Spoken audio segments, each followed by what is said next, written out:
नमस्कार दोस्तों, इथेनॉल पर सरकार बोल रही है लेकिन विपक्ष क्यों चुप है? क्या वजह? सिर्फ राजनीति है या फिर पैसा? अगर आपको लगता है कि सिर्फ एक पार्टी को इथेनॉल से फायदा हो रहा है तो आज की रिपोर्ट आपकी सोच बदल सकती है। आखिर क्यों इस मुद्दे पर संसद से लेकर सड़क तक सन्नाटा है?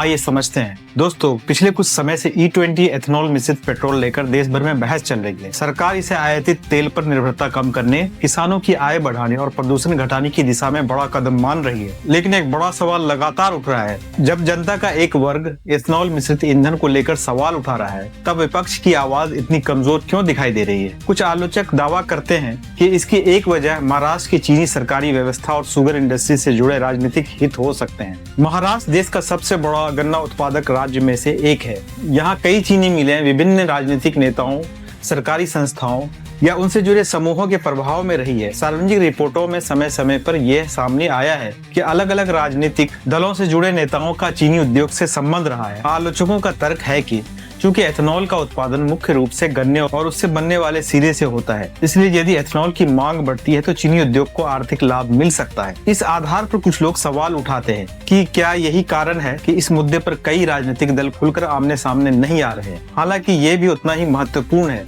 कि अब तक कोई ऐसा सार्वजनिक प्रमाण उपलब्ध नहीं है जो ये साबित करे कि किसी राजनीतिक दल की चुप्पी केवल एथेनॉल से होने वाले संभावित लाभ की वजह से है। इसलिए इस दावे को एक राजनीतिक आरोप और सार्वजनिक बहस के रूप में देखा जाना चाहिए, न कि स्थापित तथ्य के रूप में। दूसरी तरफ जनता के मन में कई सवाल हैं। क्या E20 हर गाड़ी के लिए पूरी तरह सुरक्षित है? क्या पुरानी गाड़ियों पर इसका असर पड़ सकता है? क्या भविष्य में केवल एथेनॉल मिश्रित पेट्रोल ही उपलब्ध रहेगा? क्या उपभोक्ताओं के पास विकल्प रहेगा? यही वो सवाल है जिनका स्पष्ट और पारदर्शी जवाब लोग, सरकार और वाहन निर्माताओं से चाहते हैं। लोकतंत्र में सबसे जरूरी है पारदर्शिता। अगर एथेनॉल नीति वास्तव में देश और किसानों के हित में है तो उसको सभी वैज्ञानिक, आर्थिक और राजनीतिक पहलुओं पर खुली चर्चा होनी चाहिए। और अगर जनता के मन में सवाल है तो उनका जवाब भी तथ्यों के साथ दिया जाना चाहिए। आखिरकार किसी भी नीति की सबसे बड़ी कसौटी जनता का भरोसा होता है। आपकी क्या राय है? क्या एथेनॉल नीति देश के लिए सही दिशा है या इस पर पारदर्शिता और बहस की जरूरत है?